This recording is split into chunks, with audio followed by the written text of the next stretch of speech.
Government-Funded UFO Study in France by Charles Lear. Many countries around the world have active state-funded long-term UFO studies. If the United States Congress follows up on the recommendation in the recently released Unidentified Aerial Phenomena Task Force report that additional funding for research and development could further the future study of the topics laid out in this report, the U.S. may soon have one as well. The U.S. has had two acknowledged publicly funded UFO investigations in the past. One was run by the Air Force under the name of Project Blue Book for most of its existence from 1948 until 1969, and the other by the Pentagon from 2007 until 2012 as the Advanced Aerospace Threat Identification Program. While the 21-year run for the Air Force investigation may seem substantial, the investigation funded by the French government has lasted more than twice as long. The group studying UFOs in France is now operating as Groupe d'études et information des phénomènes aérospatiaux non identifiés, or GAIPAN. The group was first called Groupe d'études des phénomènes aérospatiaux non identifiés, or GEPAN, when it was started in 1977, and then Service d'expertise des phénomènes de rentrée atmosphérique, or SEPRA, from 1988 to 2004. GAIPAN operates as part of the French space agency Centre National d'Études Spatiales, or CNES.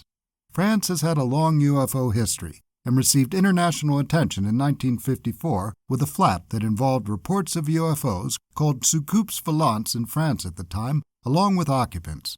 French ufologist Aimé Michel published Glimmering Lights on Flying Saucers, Lueurs sur les soucoupes volantes, that year and became the go-to French UFO expert.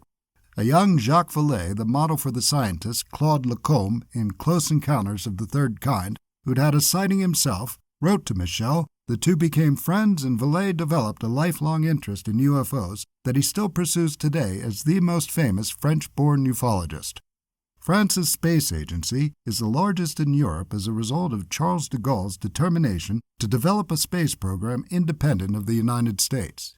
GAIPAN works out of CNES technical headquarters in Toulouse. When the program was first established in 1977, it was headed by Dr. Claude Pour, who, when he was director of the Scientific Systems and Project Division of CNES, campaigned for its creation along with CNES President Hubert Coyen. Pour was introduced to the UFO mystery by Project Blue Book scientific consultant J. Allen Hynek during a trip to the U.S. in 1969. He kept an association with Hynek as a member of a group of scientists with an interest in UFOs known as the Invisible College, and in 1975 he presented a statistical analysis of worldwide UFO reports to the American Institute of Aeronautics and Astronautics. Once GEPAN was established, the staff initially consisted of Pour and a secretary, but it quickly grew to around 10 scientists and engineers. GEPAN also worked with outside volunteers and consultants, and GAIPAN does so today as well. GEPAN established 4 classifications for cases that remains in effect today. A. Perfectly identified phenomenon. B. Probably identified phenomenon. C. Unidentified phenomenon, lack of evidence. D. Unidentified phenomenon after investigation. In 1978, Pour announced his conclusion to GEPAN's Scientific Council that Category D sightings were of physical machines of unknown origin. Soon after that, CNES offered him the opportunity to take a sabbatical, which he did, and on his return he was no longer involved with GEPAN, though he retained a personal interest in UFOs. GEPAN established a relationship with many public agencies and received reports from the Air Force, Navy, Gendarmerie Nationale, weather agencies, and local police departments. It was found that the reports from the Gendarmerie best suited GEPAN's purposes, and that relationship has been maintained. When SEPRA replaced GEPAN in 1988, it was headed by Jean-Jacques Velasco, who had been with the program from its time as GEPAN, and he stayed in that position until SEPRA was dissolved in January 2004. That year, a book Velasco co-authored with Nicholas Motigiani, Ovnis l'Evidence, was published in which Velasco stated his belief that some UFOs were of extraterrestrial origin. Though SEPRA no longer existed, Velasco was still in charge of mission, according to CNES spokesman Arnaud Benedetti, during an interview with Gregory Gutierrez on May 28, 2004. Gutierrez concluded from the interview that CNES wasn't concerned with Velasco's publicly stated views on UFOs. In October 2005, it was announced that the program would be resumed with a new director, Yves Salard, who had recently been the Assistant Secretary General for Environmental and Scientific Affairs for NATO. It was named GAIPAN and has operated under that name up until the present. Then, on March 22, 2007, under the directorship of Jacques Patinet, GAIPAN announced that they were posting their files online for public view, and they continue to do so to this day. CNES prepared for the announcement by placing a barrier of security guards in front of the building to screen out uninvited ufologists, according to a CNS official quoted in an article on News24.com. According to Patinet, the GAIPAN website crashed within 2 hours of the announcement.